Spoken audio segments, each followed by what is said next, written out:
ऋषभ और आप देख रहे हैं मेरा चैनल अनफिल्टर ऋषि।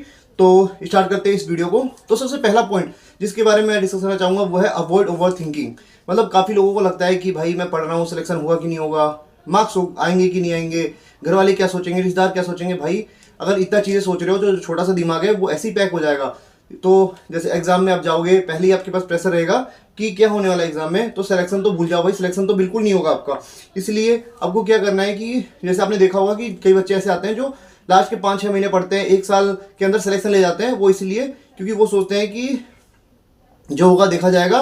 वो अपने ऊपर मतलब ज़्यादा लोड नहीं लेते कि कितने नंबर आएंगे, वो सोचते हैं जो आएगा देखा जाएगा, उसके बाद सोचेंगे एक बार रिजल्ट आ जाएगा कि क्या करना है बाद में देखेंगे, और वो सिलेक्शन भी ले जाते हैं। और जो लोग काफ़ी दिन से तैयारी कर रहे हैं, सोचते रहते हैं, अपना जो छोटा सा दिमाग है उसको पहले। दिवाली की शुरुआत बेस्ट प्रिपरेशन के साथ RRB JE, SSC JE and all state AE JE batches वो आपको मिलेंगे 80% डिस्काउंट के साथ। So enrol now. RRB JE CBT 2 batch 2024 वो आपको मिलेगा 999 रुपये का। RRB JE crash course CBT 1 and 2 वो आपको मिलेगा 1199 रुपये का। RRB JE test CBT 1 and 2 वो मिलेगा 49 रुपीज़ का। आरएसएसबी जेईई बैच वो आपको मिलेगा 1999 रुपये का। आरपीएससी जेईई प्री बैच वो आपको मिलेगा 2499 रुपये का। SSC JE CBT 2 test series 2024 वो आपको मिलेगा फ्री में। SSC JE 2025 foundation batch C वो आपको मिलेगा 1999 रुपये का। अशोका 2.0 बैच डी वो आपको मिलेगा 2699 रुपये का। अशोका 2025 बैच ए जेईई सिविल बैच वो आपको मिलेगा 2499 रुपये का। RRB JEE express 2.0 batch C वो आपको मिलेगा 1999 रुपये का। कर्तव्य बैच सी वो आपको मिलेगा 2999 रुपये का। Chanakya A JE VD batch C वो आपको मिलेगा 1799 रुपये का। UPPCL JE foundation batch for electrical वो मिलेगा 1799 रुपये का। UP triple C JE foundation 2.0 batch वो आपको मिलेगा 1499 रुपये का। BPSC A 2024 general engineering batch वो आपको मिलेगा 999 रुपये का। RRB LP plus technician batch B CBT 1 2 मिलेगा 599 रुपये का। ऑल्सो पीडब्ल्यू प्रोवाइडिंग एजी खजाना विद द बैचलर 1499 जिसमें आपको मिलेगा रिकॉर्ड फैकल्टी और PW app DPP and DPP solution also provided in bilingual language. Batch officer SSC RB JE DDJE NPC UPPCL DSSB JE DFCCL UPPSC MPPSC RSS JE JSSCI UPRBL bar guest and all state exam based on your exam pattern syllabus lecture reading English language class note DPP and DPP solution is also provided. Chapter wise short note is also provided. Weekly test subject wise test mock test is also provided. Live lecture by India west field near PW extra engine मिलेगा जिसमें आप अपनी queries को पूछ सकते हैं। Also अगर आप मेरा कूपन कोड RIS 200 यूज करते हैं तो आपको 200 रुपीज़ का डिस्काउंट भी मिलेगा। लिंक इन डिस्क्रिप्शन भर लेते हैं। तो आपको सबसे पहले क्या करना है कि अवॉइड ओवर थिंकिंग, आपको ओवर थिंकिंग को छोड़ना है। दूसरी चीज है टाइगर स्ट्रेटेजी। इसमें क्या होता है कि जैसे मतलब क्या होता है जब एग्जाम पास में आता है ना, तो हम देखा होगा टीवी वगैरह पे कि जो शेर है वो डेली शिकार नहीं करते हैं। वो क्या करते हैं, जब शिकार महीने में 1-2 बार करते हैं, लेकिन ऐसे करते हैं कि बिल्कुल कंसंट्रेटेड रहते हैं, 1-2 घंटे वो बैठे रहते हैं एक जगह पे। तो वैसे ही आपको करना है जब आप पढ़ाई करो, तो आपको ऐसे करना है कि 8 से 10 घंटे आपको कुर्सी से हिलना भी नहीं है। आपने देखा होगा जैसे फोन पड़ा हुआ है, ऐसे पढ़ाई कर रहे हैं, देखते देखते हम रील भी देख लेते हैं, हाँ भाई अरे सही है, ऐसे रील भी देख लेते हैं, उसके बाद पढ़ भी लिया। तो ऐसे भाई सिलेक्शन नहीं होगा।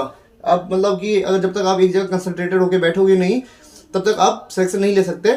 तो आपको मतलब ये टाइगर स्ट्रेटेजी फॉलो करनी है। आपको मतलब अगर पढ़ना है बिल्कुल एक्यूरेसी के साथ, बिल्कुल कंसिस्टेंट होकर पढ़ना है, तभी आप सिलेक्शन ले पाएंगे। क्योंकि इससे आप जैसे क्या करेंगे, रील देख लिया, दिमाग रील से भर लिया आपने, कल क्या खाएंगे, कल क्या पिया, क्या कल पहना, कल कहाँ घूमने जाना है, भाई ये आपके दिमाग में चल रहा होता है। सिलेक्शन कैसे लोगे भाई आप। उसके बाद बात करते हैं टाइम मैनेजमेंट की।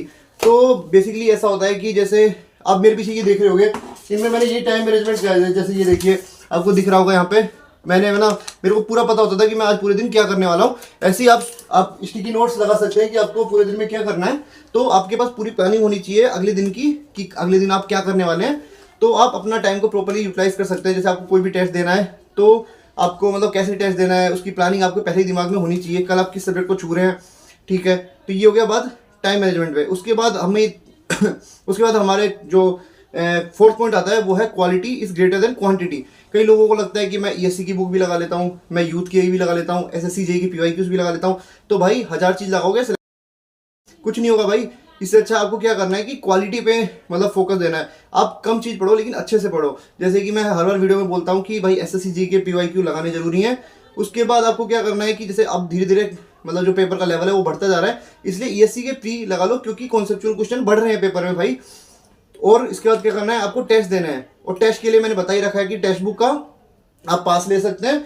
और जो टेक्स्ट बुक का पास है ना, वो काफी मतलब अब सस्ता भी हो चुका है। तो बेसिकली आपको पता होगा कि जैसे आपने किसी भी टॉपर की स्ट्रेटेजी देखी होगी, तो वो बोलता होगा कि टेस्ट दो। और टेस्ट के बारे में वो टेक्स्ट बुक का ही बोलता है। क्योंकि आपने जैसे अगर मान के चले कि 100 बच्चा अगर पेपर दे रहा है, तो 90% बच्चा अपना टेक्स्ट बुक पर ही देता है। तो वहाँ से आप अपनी रैंक को देख सकते हैं कि मैं बाकी बच्चों से कितना लैग कर रहा हूँ। इसलिए जिसने भी अगर अब तक टेक्स्ट बुक का पास नहीं खरीदा है वो जाके पहले टेक्स्ट बुक का पास ले ले और वहाँ पे इतने ज़्यादा मॉक्स दे, वहाँ से अपनी गलती को एनालाइज करे। बेसिकली क्या होता है कि नॉलेज सबको है, सबको पता है कि भाई इस बुक से सिलेक्शन होना है, तो फिर वो बच्चा उस बुक को पढ़ता ही पढ़ता है। लेकिन क्या करते हैं कि बच्चे टेस्ट नहीं देते हैं, टाइम मैनेजमेंट नहीं कर पाते हैं कि जैसे 2 घंटे का पेपर है, मेरे को कितने घंटे टेक्निकल अटेम्प्ट मारना है, कितना नॉन टेक करना है, कितनी देर में रीजनिंग करनी है, पता ही नहीं होता है।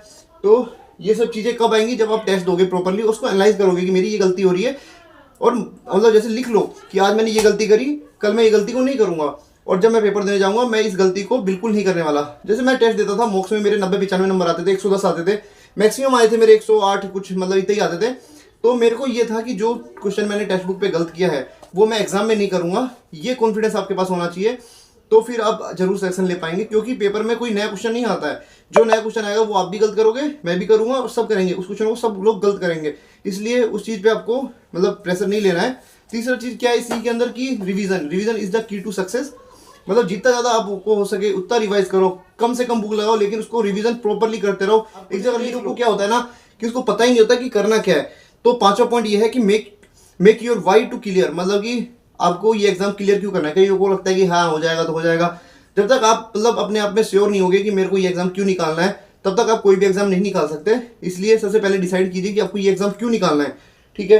तो बेसिकली मैं पूरी मतलब वीडियो को बाइंड कर देता हूँ। मैं एक बार आपको कंक्लूजन बता देता हूँ। आपको क्या करना है कि पहली बात तो ओवर थिंकिंग नहीं करनी है। दूसरा, आपको कंसिस्टेंट होकर पढ़ाई करनी है, टाइम मैनेजमेंट आपको देखना है। उसके बाद आपको क्वालिटी पे फोकस करना है, क्वांटिटी पे नहीं।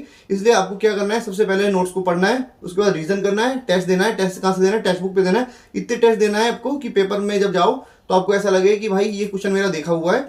उसके बाद कि आपको मतलब माइंड में सेट होना चाहिए कि मेरे को एग्जाम निकालना है, इस बार निकालना है। नेक्स्ट थॉट ये नहीं आना चाहिए कि अगली साल पेपर दे दूंगा। आपको दिमाग में ये होना चाहिए कि पेपर निकलेगा तो इसी बार निकलेगा।